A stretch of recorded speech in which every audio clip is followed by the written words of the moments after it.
This is MEGADESK. I'm an engineer, so I work on projects that sprawl. Sometimes I do CAD modeling, 3D printing, electronics hookup, and filming and editing all in the same day for the same project. I needed a lot more desk space, and with such a wide range of interests and projects, I knew it was going to need to be custom built to meet all of my needs. Today, I'll show you how I designed and built every engineer's dream desk setup and even incorporated some advanced electronic controls into it using this AI-assisted development board from Tuya, the sponsor of today's video. More about them later in the video. I started by coming up with a design to maximize my available space that was about 12 feet long, and I'd divide the workspaces up into approximately 3 zones. To get 12 feet wide and a super sturdy work surface, I got 3 sheets of 3/4 inch sanded plywood. I ripped 1 foot lengths off of each, and then I cut 1 sheet into 2 4-foot sections. I made 8 of these L-shaped 2x4 legs about 28 inches high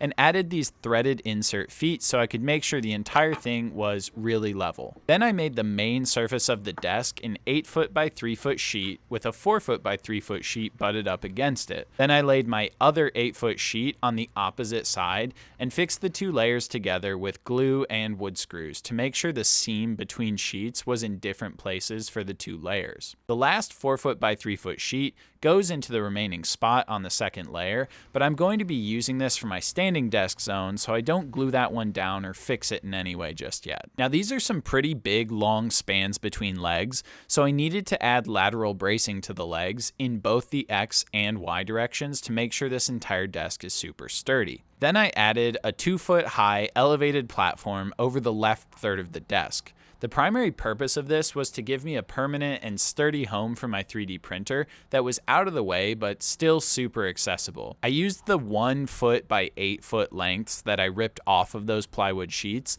as backing for the leftmost 8 feet of the desk too, since I want to be able to have these quick access drawers and cubbies for electronic components easily available. Then I added these hidden electrical access boxes to about the 4-foot and 8-foot mark in the desk to make sure no matter where I was working, I'd have ample plug access when needed. I wrestled with how I wanted to do the standing desk for a while, like you're probably wrestling with whether or not to like this video and subscribe to Lemaster Tech right now.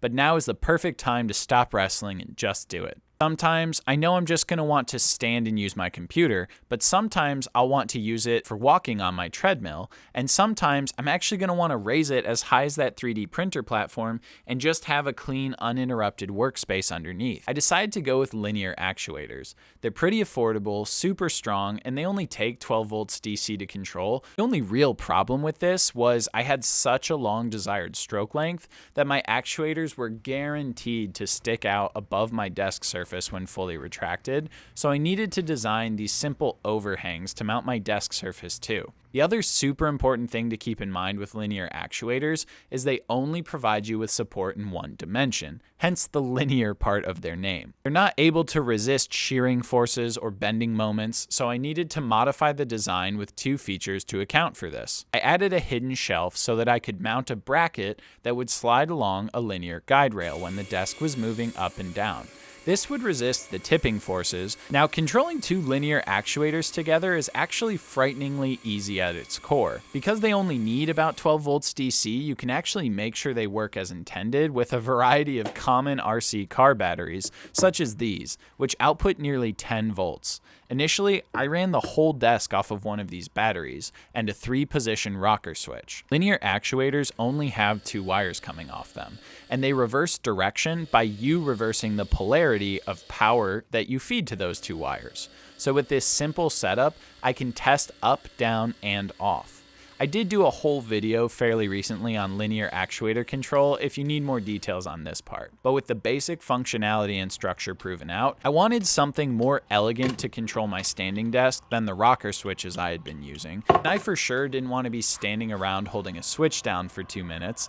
And it was super fortunate timing because that's about when I was contacted by the sponsor of today's video, Tuya. Tuya Smart is a company that specializes in Internet of Things or IoT and AI-assisted equipment development.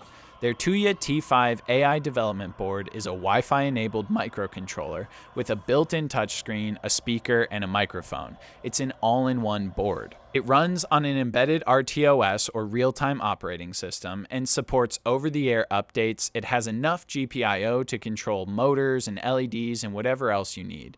And the real party trick is its AI integration.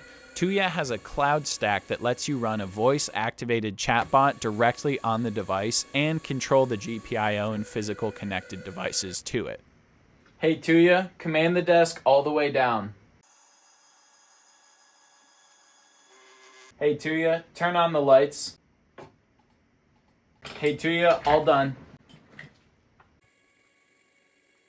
To get rid of the hand rocker switch, I needed 3 relays. Basically, I need the 2 output pins of the development board to be enable and direction for the 2 linear actuators.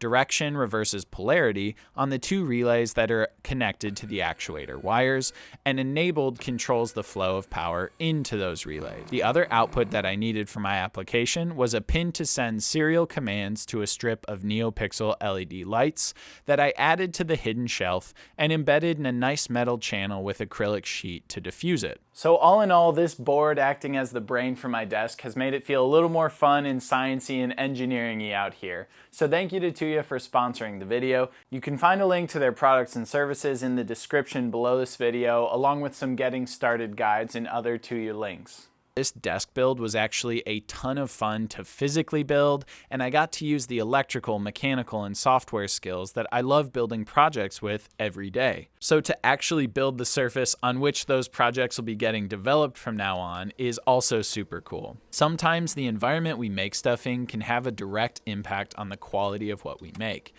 And thanks to MEGADESK, I've felt more streamlined, focused, and motivated, making cool stuff out here than ever before. So that is going to do it for today's video. Thank you so much for watching. Be sure to leave a like on the video, subscribe to the channel, and I'll leave links to all the hardware used, as well as my code and source files and everything else linked below in the description. If you have any questions about what you saw here, be sure to leave them in the comments as well, and I'll get back to you as soon as I can. And be sure to let me know in the comments what you want to see more of on the channel as well. Thanks for watching. See you next time. Bye.